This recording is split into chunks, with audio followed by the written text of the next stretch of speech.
So here's the fuel pump assembly, and something cool, and I didn't even take notice, the fuel regulator is inside the assembly here.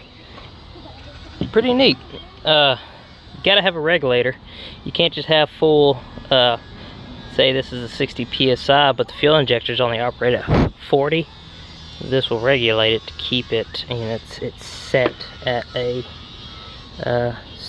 specific pressure. There's a spring. It's basically just a valve, and the pressure of this pump pushes that spring open, and then it goes to the injectors, and then the injectors get the 12-volt source. They open and close, because a fuel injector can actually stop working if the pressure's too high. It'll just kind of go on and off, or it won't even go on. It just can't handle the pressure, so it'll usually just shut off, or just intermediate come on and off. Here's the pump. Obviously it's rusted. Fuel goes in, and I think it's a spiral pump, and then it shoots it out. And then everything always has a filter. There's a little tiny cone filter that goes in there. This is the bottom. The bottom is welded. The plastic is welded, and so the pump goes in here. There's an O-ring down there, so that's one side, and this is like a chamber, and it had fuel in it, and I don't know, I'll have to cut this open. This was full of fuel, so I don't know. I can kind of see a white line here, and then a black line, maybe an O-ring right there or something. So I don't know if there's a filter in there or something, like a pre-filter. So I'll just cut that open, and what went there was the regulator. It's set right there, and then obviously it comes right there, and then it shoots out right there. But actually, this is where it comes in. I'm sorry. Right? Hell, I don't know. I pulled the damn thing up. No, I'm sorry. This goes on the pump. This is your first filter of your fuel. This went right there on the bottom. So there's the bottom of the pump. And then this like clip thing held it on. Actually, it doesn't hold it on. I think it's to protect this from rubbing, because it just goes there. This just pulls off. And this is your pump goes right there. O-ring there. Oh, I'm sorry. This is your metal feed line. That's where your metal feed line goes into, right there. And like I said, the vents are actually in the tank, so this only has a feed line. That's it. Doesn't have extra vent lines or a return line. I'll have to look that up, because usually there's a return line, because it always pumps more than what you need. I'll have to see how this works, because the pump, when it's on, it's running. There's no it doesn't cycle on and off. But of course the rate of fuel changes from idling. Uses obviously a ton less fuel than when you're redlining it. So yeah, I'll have to read up on that. There's no return line on this, so I guess it returns into the tank through one of those lines. I don't know. I'll look that up, because I swear, I'll look at my VFR. I swear it has a return line, the feed line, and it's a banjo bolt type. These are the quick disconnect type. This is your fuel gauge reader. It snaps into right here. It slides right there, clips in, and like I said, it's just a read. All it does is say that's full. It'll send an ohm signal to your gauge and it'll show all the bars, and then the ohm, the resistance changes as it goes down, and that changes the fuel gauge. So that's all it is. It's just a signal.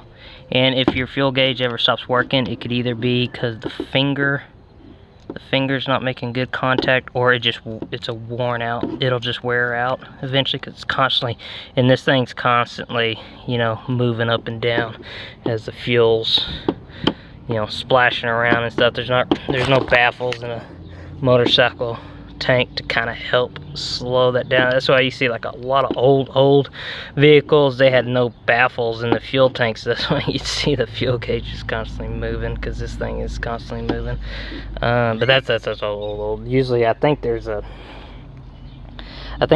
resistance or something to keep it so it's not constantly reading every, you know, millisecond. Gives it time to where it just kind of averages it or something. Of course, when it's sitting still, it's going to read as correct as it can. But I still don't ever trust motorcycle gauges. Go by mileage. No, you do math. Use math to figure out your mileage, and you'll be, you know, go with the style. If you're an easy rider, you'll get a whole lot more miles, unless you're constantly full throttle in it, and then you just, you know, you get used to know when to fill up, or just, you know, after 200 miles or something, just gas up, whatever it is.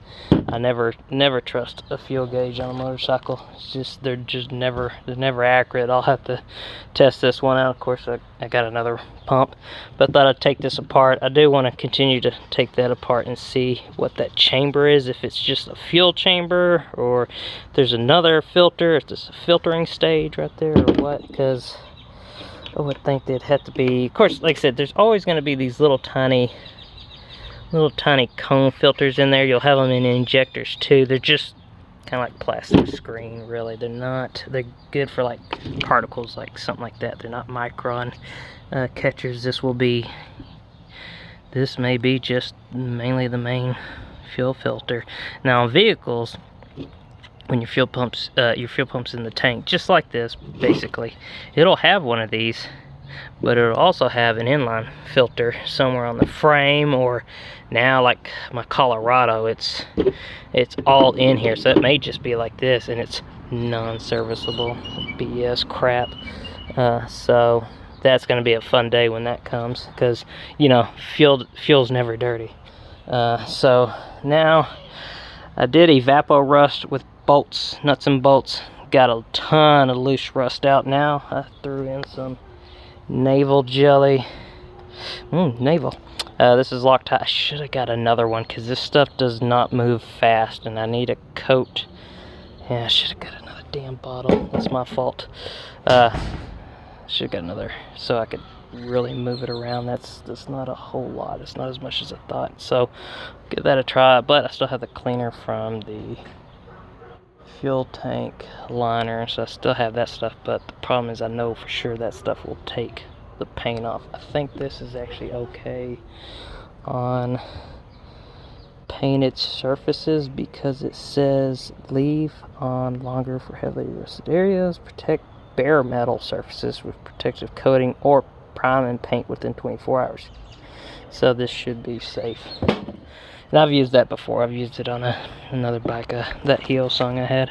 It did a real good job. The problem is it's a gel, so it's very slow to coat this. So I just kind of move it, let it sit, rotate it, flip it, you know, do all that to get everything coated with it. But the problem is it takes time to do all that, and this says just to leave on for 5 to 10 minutes, and of course longer for heavy rust. But hell, it takes longer than that to coat the damn tank with it. So damn it, I should have got 2 bottles. Anyways, we'll let this set, try to get some pictures down in there, especially on this side.